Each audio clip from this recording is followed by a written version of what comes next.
I think we have a question from uh, Lawrence Yang. What metrics for social determinants of health or health equity might be tracked as visualized within the NUCA database? I'm going to say we don't. And here's why.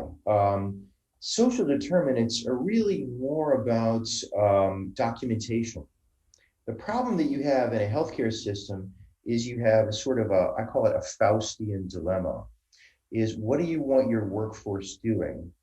And in our case, we had to say, do we want them typing into their keyboard and keeping social histories, or do we want them talking to people and asking them about their story and how they feel? While I would love to collect that data so that I could use it for comparison, I have to stop doing usual healthcare in order to do so. So here's how we address it is what we look at is not social determinants, but we look at healthcare system utilization distress. So what we extract from the system using a big data perspective is what I call surrogates for distress behaviors. So for instance, if you asked for 4 STD tests in the last 12 months, doesn't matter what the result is. If you asked for 2 HIV tests within the last several months, if you were treated with an anxiolytic like lorazepam, or you were seen in an emergency department and you're a 21-year-old woman, then it doesn't matter what the test results were. It doesn't matter what the diagnosis codes were. You thought you had an STD or you thought you had HIV on more than one occasion, and a healthcare provider who is trained and legally allowed to thought you were distressed enough to give you an anxiolytic.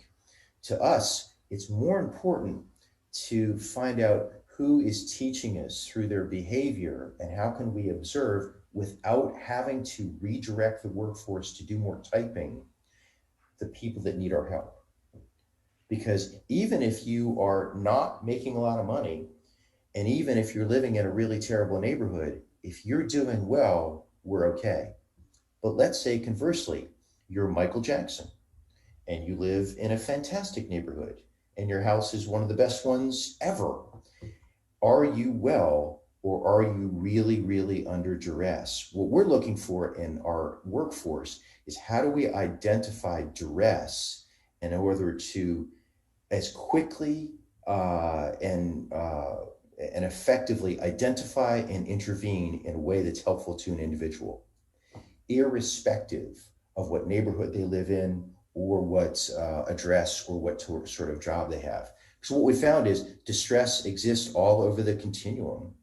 It's not necessarily if you've not made a lot of money or if you don't have a high paying job, you will, of course, not do well healthcare wise. It doesn't help, but it's not isolated to that. And I hope that makes sense. So we don't track that as an individual thing. We look at if you need our help, we need to be there for you, and we need to be asking questions of why and how can we help.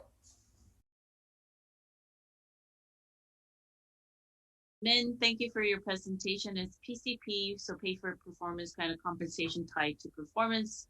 Have there been any unintended consequences from this model? We pay for we pay for uh, I would say we do and we don't pay for performance. Your performance is your pay each year, and your with your evaluation is based on 4 categories. Work with your team. Are you doing good work? Are there's conflicts within your team? Work with your customers that you see. Is there conflicts or complaints with them? Work with your certifications, making sure you're maintaining all your CME and your certifications, and then performance for your group, your panel. But you're evaluated together. So the nurse, the clerk, the medical assistant, and the GP collectively as a work unit will all get credits for good performance on sort of large scale population health metrics. So it's not about the GP, it's about the team's performance. When we Hmm. say, you guys really knocked it out of the park, you're going to get an extra bonus this year. So, in terms of that kind of performance component, it's team based, not individual based. Right. And so what we have actually is sometimes the most active sort of let's get it done folks is the clerk, because the clerk has the scorecard. The clerk knows what place their team is every single day. They can check it at 8 o'clock. And the clerk will say, if we as a team get that top score, then I am getting this raise because we get it together. So a lot of times, the person driving the bus for making it better is not necessarily the GP.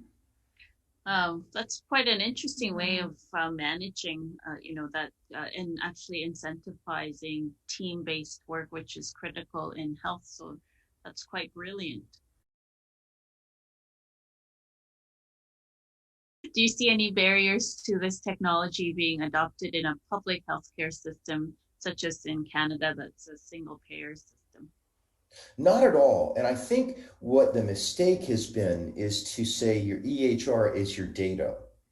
So our data system is a cloud server that is fed by statewide Bureau of Vital Statistics, our dental electronic health record, our medical electronic health record, the statewide vaccination database. I mean, we have multiple sources for a cloud.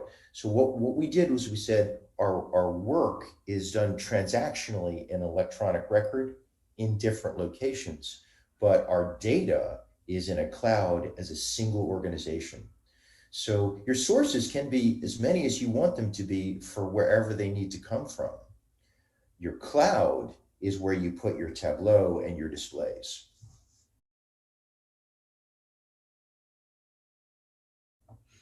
It's great. Another question from Dr. Huang, who is one of our quality leads. When outliers are identified by the data, how do you support low outliers to improve or higher outliers to spread their practice?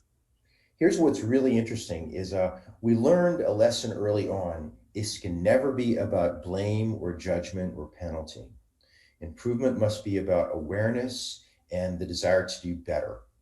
And so, why we built that view of improvement over time is today, even if you're last place, but you improved by 20% this last quarter, you're still a winner. We still love you. You're still making it happen. We want to be able to say it doesn't matter what place you're in, it does matter if you're trying to do better. Now, here's what I have as a problem. As the senior medical director for quality improvement, my worst performing teams now, with clear, transparently displayed data available across the system, my worst performing teams are at the national US average.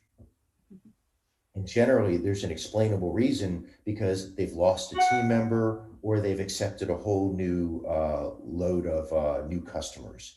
So generally, when I look at when a team isn't doing so well, why? Because we've made it really easy to do well, to learn who I can learn from, and to learn how I can fix it.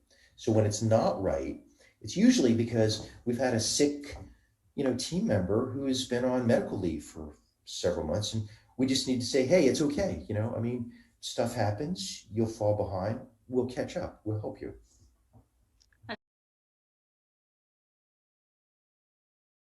That's fantastic. From Melissa, very curious how your team gets the data close to real time and ensures that it's reliable. Do you use discharge coding?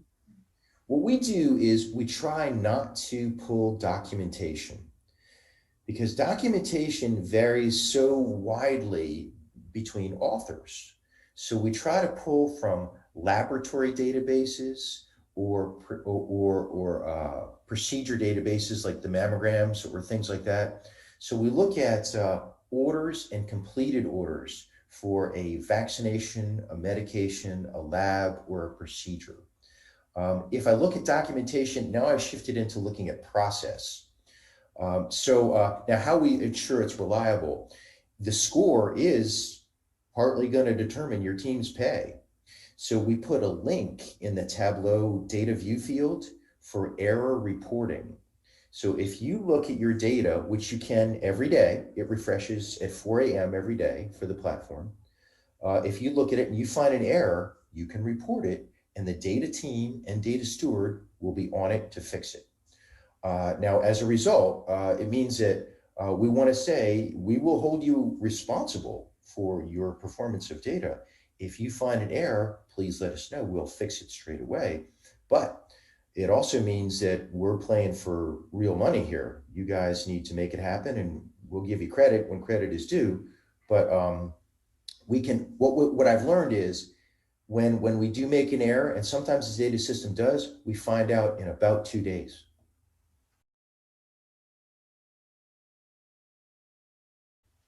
Great.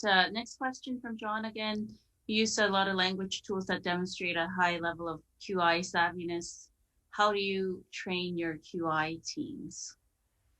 It's funny, we actually don't so much anymore because now at this stage, every single frontline provider, clerk, medical assistant knows what a funnel chart is, knows what a control chart is.